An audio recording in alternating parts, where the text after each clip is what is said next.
The Prime Minister has hinted he may U-turn in his support for the two-child benefit cap, amid a major parliamentary rebellion spearheaded by his hard-left MPs. Sir Keir indicated for the first time that he would consider scrapping the cap, despite saying numerous times during the election that he would not, owing to the cost of doing so. Ditching the policy, which would cost around £3 billion, has been championed by trade unions and left-wing MPs like Diane Abbott and Jeremy Corbyn, as they say it will raise children out of poverty. Sir Keir's hint that the welfare limit may be ditched came after Education Secretary Bridget Phillipson said it would be possible as part of a new review into tackling child poverty.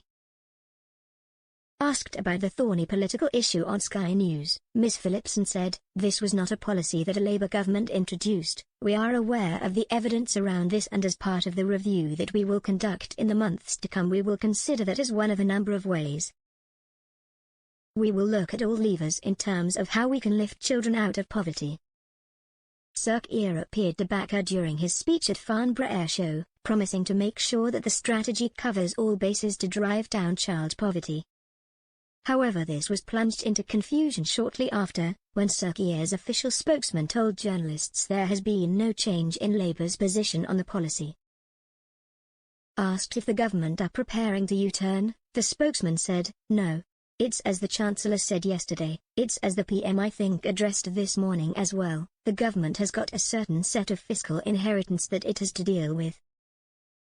I think, as the Chancellor said on the round yesterday, that they weren't going to make spending commitments without being able to say where the money was going to come from. But that doesn't mean that we can't take action to tackle child poverty."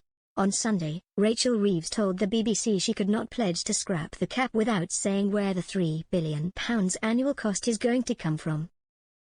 Sir Keir's spokesman denied that Ms Phillips had misspoken when suggesting the policy could be ditched, adding, "Nothing's out of the scope of the task force." Despite enjoying his post-election honeymoon period, the Prime Minister is under intense pressure to ditch the two-child benefit cap, with more than 100 MPs backing various amendments to the King's speech calling for it to be scrapped.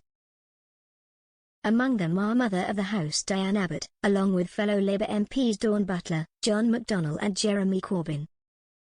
At the weekend, Canterbury MP Rosie Duffield blasted it as a heinous piece of legislation, accusing the limit of legislating against women's autonomy over their own bodies.